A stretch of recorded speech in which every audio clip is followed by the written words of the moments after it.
Great. Thank you. Thanks, Nada. Thanks, everyone, for coming. Thanks for the opportunity for presenting to you today. I know some of you may have to leave early, so that's fine. Please feel free to do that. And I was also given an apple if I promise to advertise that horticulture is selling their apples. They're selling them as we speak in front of the library, and so you'll miss that if you stay for the talk, but you can buy it from their lunchroom. So what I'm going to talk about today is a research project that Joanna Fountain and I are working on at the moment. We're carrying out interviews and doing some textual analysis, so I hope to share a little bit of the empirical material with you, but more than that, just to introduce some of the concepts, and I'd really be glad for your input on this idea of sense of place, because I know in landscape architecture that is something that exercises minds, and it's not my disciplinary background, so I'd be very interested to hear from you after this talk. For economists, wine is a consumer discretionary good, which is to say it's not a consumer staple. It's not something we have to consume for its calories or its nutrition. It's more like a luxury good. We have a choice amongst wines and it's discretionary spending. And wine's production and enjoyment can be considered part of the cultural expression of many places around the world. It is widely assumed that the place of origin affects the taste, quality and value of wine, similar to other products. And this has led to a system of geographic protection in many countries around the world, where a particular place of production has a boundary drawn around it, and the name of that area is applied to the product itself. So, for instance, in Australia, at the top right, this is South Australia, and you might recognize some of these names, which are wine-producing sub-regions, like the Barossa Valley and the Clare Valley. And it goes to great lengths and a very large scale in places like Burgundy in France, where individual vineyards bear a name and a whole apparatus of legal geographic protection. So you can buy a bottle of wine from Chassagne-Montrachet, but you can also buy a bottle of wine from one of the particular vineyards they're in, and it will probably cost you a lot more. Using the geographic basis of a product to add value to it is a kind of differentiation strategy for wine producers if they're not in the business of mass production. So certainly in some of the more marginal wine-producing regions, talking about the benefits and unique nature of a place of production, of provenance, is really important in the economic model of selling wine. And it allows certain wine-producing areas to accumulate value, both in the ground rent and in the typical sale price of the wine. In the global organization of wine commerce, there are essentially two systems. One is the place-based system, in which France makes more money than anybody else, because it's had perhaps the longest time to establish place of origin as being important. And there's the system of great variety. So you may have heard when you've been in a pub or a restaurant or a wine bar, somebody asking for a glass of Merlot, as opposed to a glass of white Burgundy, right, being a place. One of the terms in the wine industry and wine culture more generally, which evokes sense of place, is terroir. This is a term from the French language. It comes from the same Latin root as terrain and territory, that is to say the earth, the soil, the land. That is the fundamental meaning of terroir, but it has gone on to accumulate meanings in French culture and more widely in the global wine industry. So that terroir is something that evokes authenticity, a sense of place, a sense of rural life, landscape, and a particularly rural and traditional imaginary. Terroir was first thought about by the late medieval monks in Burgundy, who cleared forests and started to produce grapes for wine, for the celebration of the Mass, and to give to visiting bishops and priests and princes and so on. And they realized that certain hillsides and certain vineyards within Burgundy would reliably produce grapes and wine that was better than elsewhere in the region. So this set them off thinking about the kind of genius loci, the kind of magic of a place that could be found in certain areas of that region. The value that was to be found in this would later enter a capitalist system with the post-Renaissance growth of cities in Europe, places where you had middle classes who could buy wine, who wanted to entertain, who wanted to conspicuously consume a product like wine.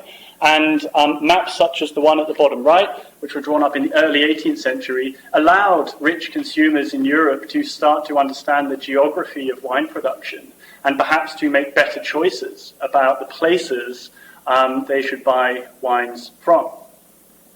Terroir today is used around the world, around wine-producing regions, to kind of build personality and differentiate the products from the rivals, the wine rivals that can be produced in great quantity in many places. Terroir, though, is far from the only term, and France far from the only place in which a sense of place in agricultural production matters. When we think about what sense of place means, we can kind of draw on insights from various disciplines. My own background is in cultural geography, but also in anthropology, sociology, in design.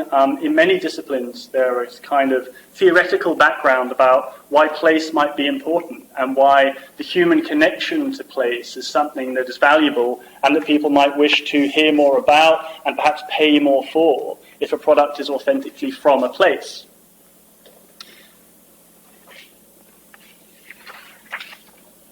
One of the terms which has become popular in the last couple of years in the New Zealand wine industry is WhyWhy, which, and I know very little about Maori culture, and there'll be much more knowledge about this in this room, I'm sure, but I understand it means a place to stand, and it evokes a close connection between people and place. So, to some extent, it does a similar job to that of Terroir in France, in terms of evoking a rich connection between people and place.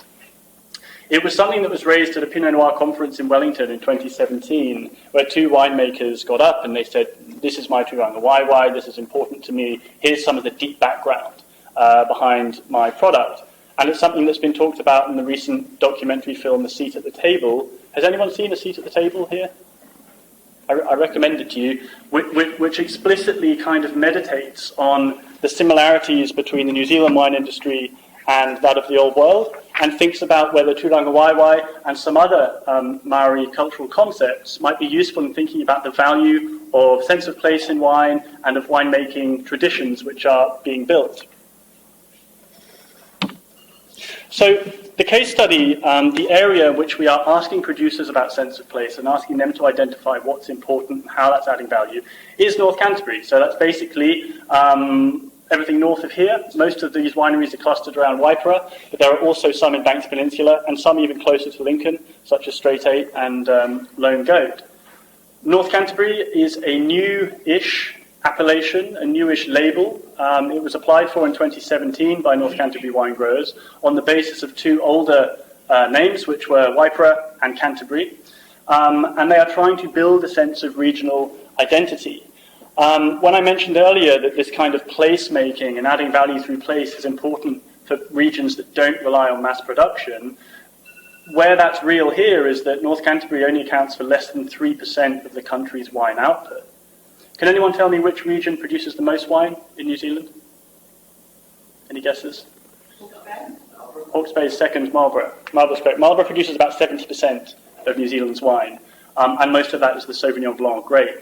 So the producers in North Canterbury perhaps have a double challenge in terms of their visibility.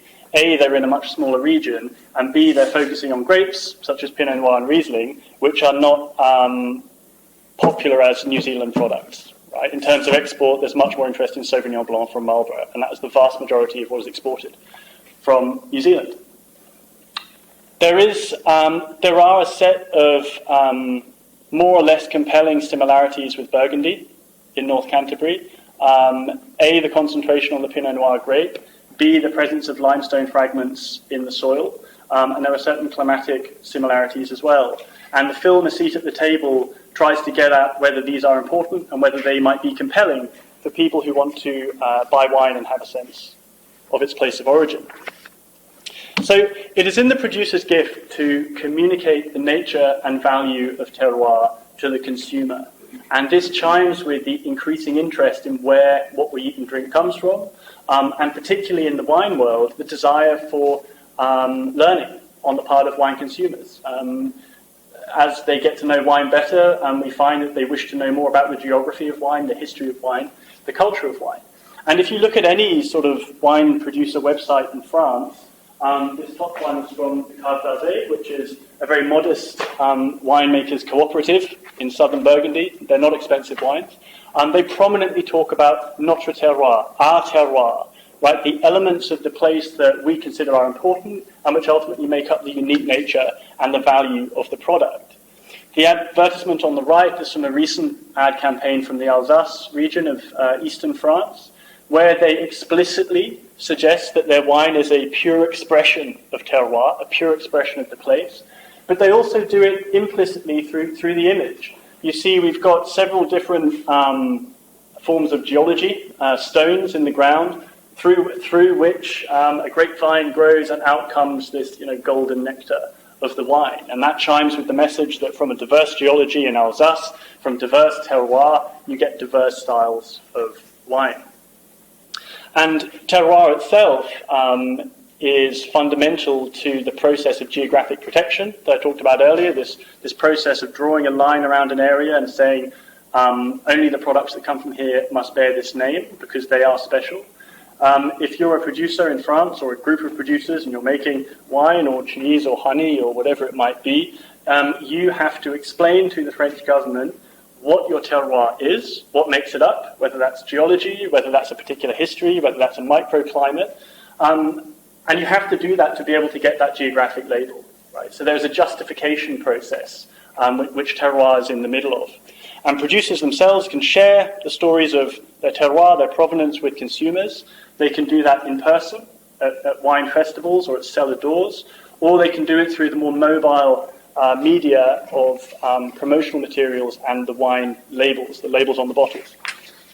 So we've been looking a little bit at the websites in North Canterbury, right, which is kind of the main promotional material for wine producers. And we looked at 50 websites manually, just going through page by page, and also using the Google site search function, which you might be familiar with. Very powerful. You can just crawl through any website looking for a term, right? So it takes a lot of the time out of that. And what we found is that more than half of North Canterbury wine producers use the term terroir in telling a story about their product. Two of them use it as the kind of main selling point. Mount Beautiful and Pegasus Bay, which are both, let's say, in the premium sector, use terroir all the time to try to explain what's special about their wine and where it's produced. And if we look at the ways in which terroir is used by North Canterbury wine producers, there are many similarities to how it's used in France. So they will talk about it in terms of geology, soil, microclimate, location within New Zealand. And they will talk about the idea that the producer is akin to an artist or perhaps a technician in bringing what the soil can offer into a product which is to be enjoyed and which reflects the winemaker's skill as well as the place of origin. Different from France, though, there's much less focus on the human history, on the human story, which makes sense because there is a shorter wine-producing history in this region than in many regions of France. But on the other hand, they will often talk about the geological history of the area. So the Bone Line, which is a wine brand you may be familiar with from Wypera, they talk a lot about the deep geological time that lies behind the making of the landscape they grow grapes on, right? And terroir, finally, is a term that's used as a kind of currency between the producers and wine critics. So C.P. Lin, some of you may be familiar with him, he's a wine consultant. He's actually blind, and he talks a lot about his sensory experience. And he reflected very happily upon the terroir of Whistling Boy wines from the Banks Peninsula and said he could really taste it, and he was tasting the place that it comes from. Even where producers don't use the term terroir, and about 40% of them don't, they are nonetheless very focused on the sense of place. When you look at a website, you will usually see the Wypera Hills with some grapevines in the foreground. The grapevines usually at a point near to harvest, so they're lush, they're full of foliage. Sometimes you can see grapes. And there's also something which is very different from France, which is that the New Zealand wine producers here in North Canterbury will talk about the grapevine clones that they use and how they pick the right soils for them to grow in to get the best expression of the grapes. Now, grapevine clones are never talked about in France. I don't know if many French wine drinkers know that clones exist of grapevines. That would be too technical. It would probably detract from the kind of poetic and historical connotations of terroir in France. But here in New Zealand, people are very happy to talk about the technical accomplishments of adapting the grapevine to a site and making a grape wine out of it.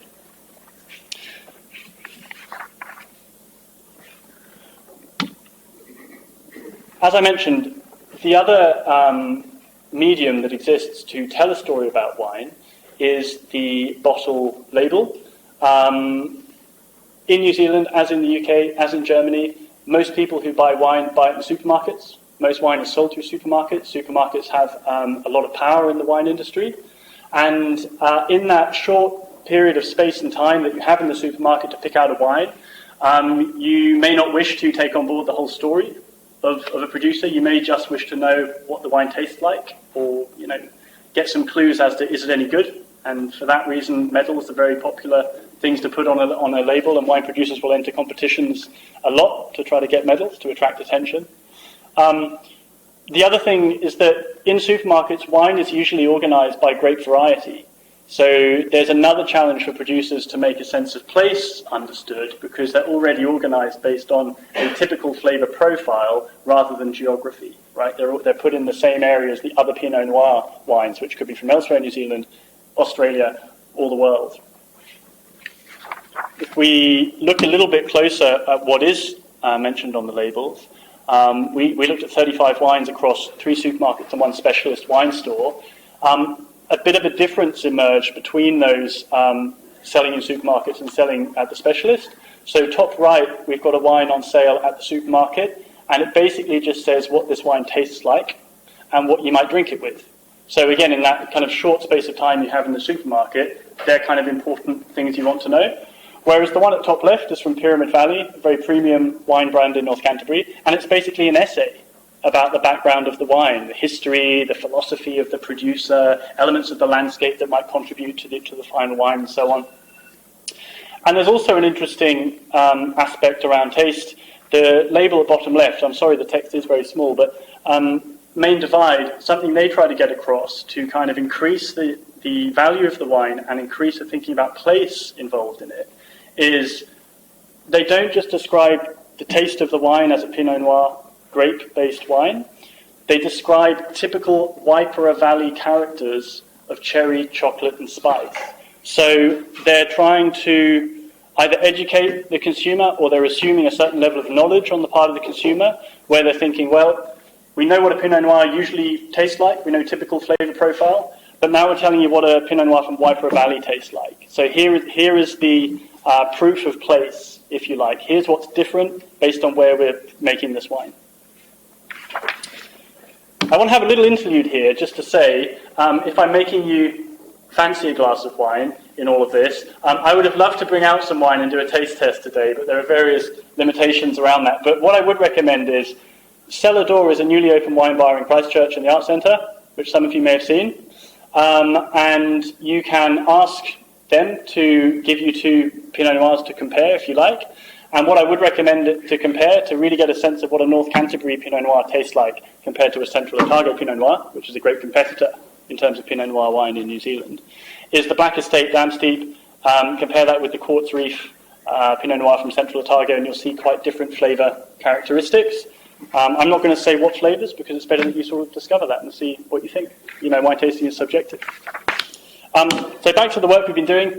We've also been participating and observing in wine events that have been taking place in North Canterbury. So there's been Taste North Canterbury. There's recently been the North Canterbury Wine and Food Festival, which was up in Waipara on Sunday.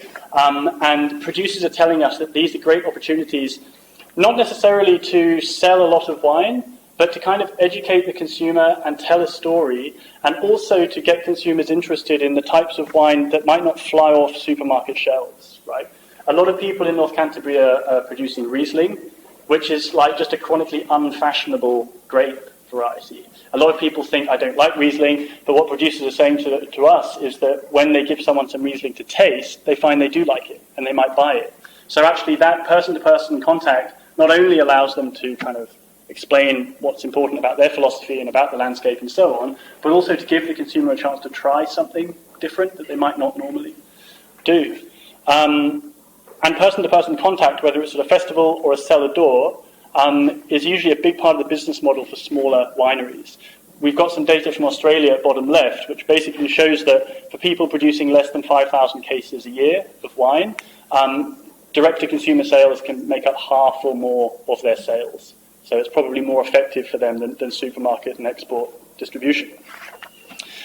You may be interested to know that in our website analysis, whereas Terroir was mentioned by more than half of the producers, only 2 mentioned Turanga WhyWhy. So it seems that the industry buzz that's grown up around this term in the last 3 years has not yet translated in a big way to the day-to-day promotion and sense of place for North Canterbury wine producers. Greystone Wines have made something of it, but it seems to me to reflect a kind of limited Maori influence in kind of wine promotion, although this is probably changing. Tiki Wines are a wine producer in North Canterbury who explicitly use their Maori family background and Maori values such as kaitiakitanga to explain what they do and to kind of add value to that whole process. And actually, just as a side note, Mount Beautiful, the website of Mount Beautiful, was the only one where I saw labourers, Pacifica labourers who come to do the grape harvest. This is quite common in New Zealand, but we don't see many of them on the website. So that could do with further study. And finally, sense of place in wine. Producers have said to us, it would be good if this could also be built by food producers and accommodation providers and other tourist operators, because tourism is a big part of the wine industry in New Zealand. It is a big part of expressing and building a sense of place, just as food and drink are important dimensions of the tourist experience. And it may be that there's kind of more joining up that can be done between other food products grown and produced in North Canterbury and wines. And I think there's also potential, given how popular events like the Waipara Food and Wine Festival were, that's at the bottom right, there's potential perhaps for restaurants and wine bars to showcase more local products and food and wine pairings, and in that way to build a sense of place that is effectively encountered through the senses. Just something I'd like to reflect on with you. I've got two videos here which evoke something of the sense of place, and they're both by North Canterbury wine producers. The one on the left is by Pegasus Bay, which you may be familiar with. They have an on-site winery and restaurant. And the one on the right is from Tiki Wines. And I just want to show you them so you can appreciate the difference in kind of message.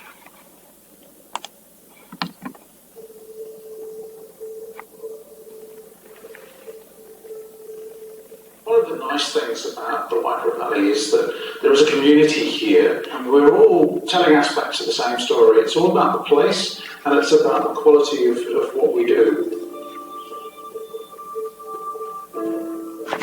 We've been farming sheep here for nearly 170 years now. We farm with the philosophy that we're all custodians of the land and pass it on in a better state as possible to the next generation.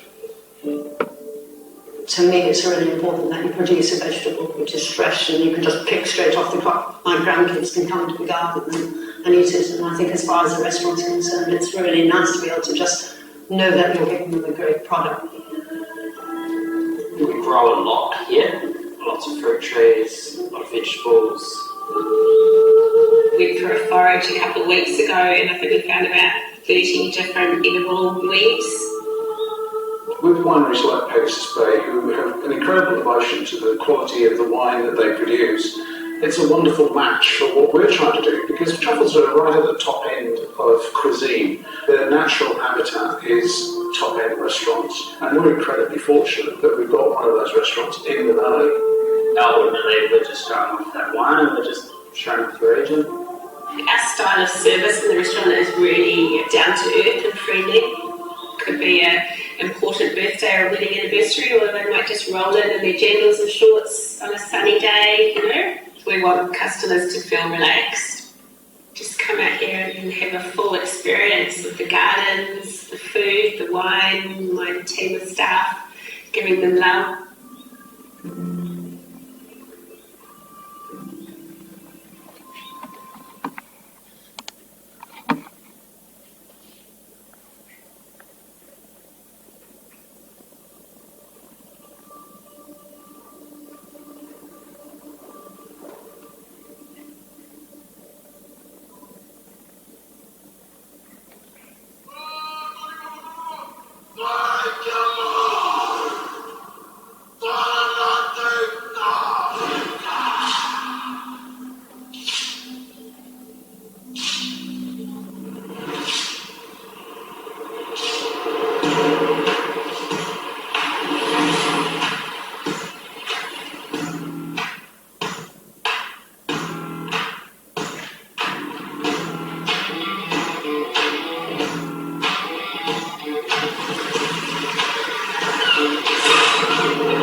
So the impression that I got, at least from comparing these two, was the first one is much more about a particular region and there being a coherent narrative to be told with the wine on the one hand and other produce on the other, and you can bring them together and consummate them in a restaurant.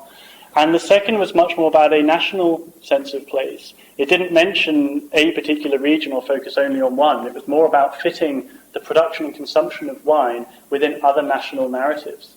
So I just thought that was an interesting disparity in how that was promoted. I should also add, the lady in the Pegasus Bay video says you can turn up in your jandals and shorts at Pegasus Bay and have lunch. You can, but I would recommend booking, because every time I go there it's fully booked. But it's good stuff out there. It's a bit early to conclude, because this project is still going on and we're interviewing more producers this week and so on. But perhaps just to summarise some of the things I've talked about, there are great efforts being made in North Canterbury to promote regional distinctiveness and build a sense of place. Because it is a new regional name, and the approval from the New Zealand government for use of that name is still, sorry, not use of that name, but the legal geographic protection of that name is still pending. People are free to use it, but its protection is pending. So firstly for that reason, but also because more widely in the wine world, as I hope I've shown you, sense of place is really a key selling point, and is a key means of making meaning in appreciating a grape-growing landscape and in choosing where, when, why, and how to consume wine. Terroir is useful in telling these stories about place, but it is not universally adopted, and the way it is used in North Canterbury has some differences from in France. As I said, less of the human history and some more technical focus on the technical skills of the winemaker in adapting grapevines to particular soil sites. We've also found that there are functionally different business models within North Canterbury wine production, with some people focusing on specialist retailers and restaurants and telling more of a story on the bottle to match that, compared to those who are producing at larger scale, who are exporting and who are selling in supermarkets, and who tailor the message to an audience. Something that producers say to us when we ask about terroir is that sometimes it's seen as an elitist term, it's a foreign term, and they say, for our consumers, we don't think it really chimes very well, so we sort of avoid using it. But others do use it perhaps because they see themselves in a premium market segment and they think making associations with other premium and fine wines is to their benefit. Turanga WhyWhy as a term to communicate sense of place in North Canterbury wine is a minority pursuit, but it may well grow, and there is a Pinot Noir conference being held in Christchurch next year, at which I'm fairly certain more people will use that term, and there'll be some more thinking and reflection around that.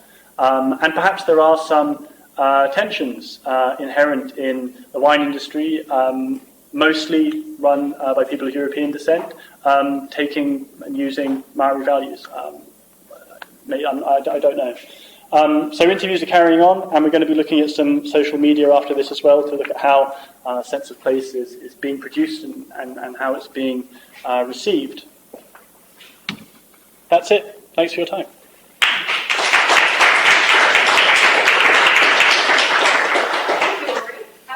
It's really interesting because we talk a lot about place and the meaning of place and landscape architecture, and we try to understand it so that we can use design to create places. It's really interesting to see how wine uses place and in creating a sense of place. So a lot of things to think about, so thank you very much. We're going to open the discussion floor, questions, comments. The Waipara area before the wine industry arrived, did it have much of a sense of place opportunity? Good question. I'm probably not best placed to answer, but a lot of these wineries are on former sheep paddocks. My assumption in how the land was marketed was not based on region, but on country. So I think for some of these producers, or at least people who own the freehold on the land, really talking about the region as opposed to the country is fairly new. Yeah, that's my feeling. Yeah. Sharon? Rory, just wondering about the term terroir. Yeah. Does that only relate to the actual, say, the condition of the land, whether it's history or the soil types or climate?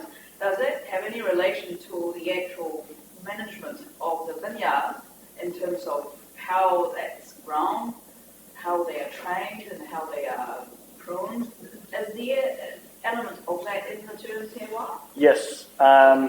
There's a lot to say about that. My thesis was about terroir, really, and drilling into it. So I'll try to give you a short answer. But terroir has its own conceptual history. The term's been used for like 600 years, and over that time, let's say that cultural and agricultural trends have informed each other in the use of that term. So in the early 19th century, terroir was seen as a bad thing. Like having particularities in the land that meant you couldn't grow wheat there was seen as a bad thing. And that translated into the social sphere where fashionable people in Paris would say about someone who's newly arrived from the country, oh, this person has got a bit of a terroir about them, right? They're rustic, they're not fashionable, they're not cosmopolitan, and so on. But then in the early 20th century, that turned around because there was a great regional traditionalist movement, and everyone wanted to recapture terroir and go out to the country and find it, and that would be somehow nourishing for them on a personal level and all this kind of thing. So if we fast forward to today, when I was interviewing producers in Burgundy and asking them about the way they produce wine and the management plans, all that kind of thing, some of them, especially those who were in organics or biodynamics, which is very popular in Burgundy, said that, yes, there are some of the greatest terroir in the world in Burgundy, but there are also those who manage them badly. And there was a scandal in the 90s and 2000s which ran under the headlines of Burgundy's poison terroir, which was saying that people who are using a lot of pesticides, whether copper-based or synthetic, are actually damaging the soil and damaging that inheritance, which is talked about in terms of terroir. Because if you say, there's 500 years of wine-producing history here, if the soil is, in the end, unable to support grapes or other life because of the way it's been managed, can you still say that's a valuable terroir? So it's a very live question, actually. And it also plays into, and I won't say anything more on this question, it also plays into a tension in the concept of terroir, which is, can it change? Is terroir fossil, or is it a dynamic thing? Can you have a terroir that's worth a lot of money for all time and will always make great wine, or will it change? And most people think it has to change. because everything changes, and climate change and management schemes and all that kind of thing. So it's a very interesting question. Yes? Rory, it's very interesting across the board. As a geographer, you'd be aware of the fact that you've used the term sensor plants. Yes. But there's a lot of critique around the notion that places tested plural. Yes. And what we've given you a wonderful story about how the wine industry is constructing a sense of place. But Yep. you also alluded a couple of times to the contested nature of place. Yes. Senses of place. Could you just reflect on that a little bit of the context of what you're looking at? Yeah, in many ways, terroir is only valuable if a product of terroir leaves that territory behind. So the value invested in certain vineyards in Burgundy is only there not because peasants have drunk it in Burgundy in medieval times or because monks drank it, but because it went to the other European cities, and because it went to the papal court in Avignon, and because it went to London, and because it went to other parts of the world. And the value associated with that thing came back to the place.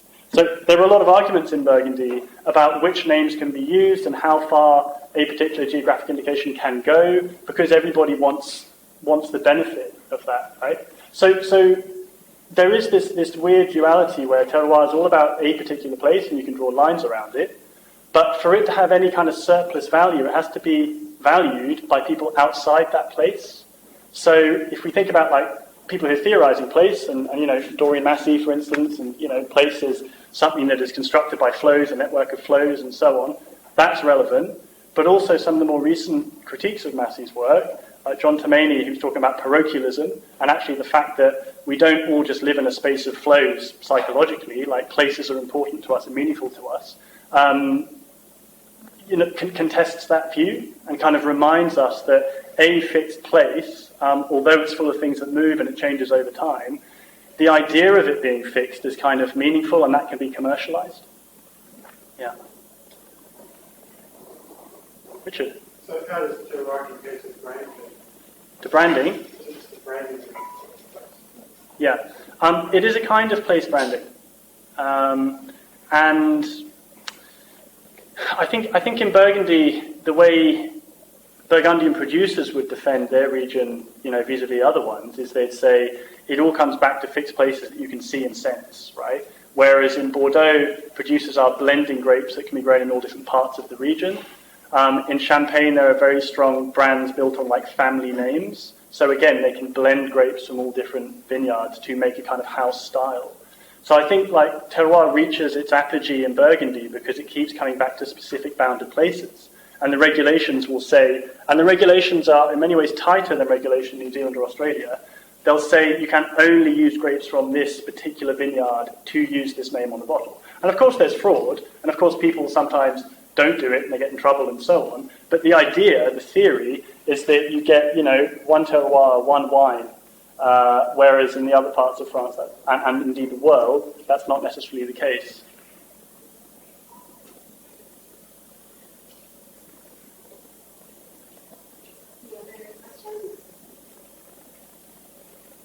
You do invite us to once a glass of wine or two. But thank you very much. Thank you.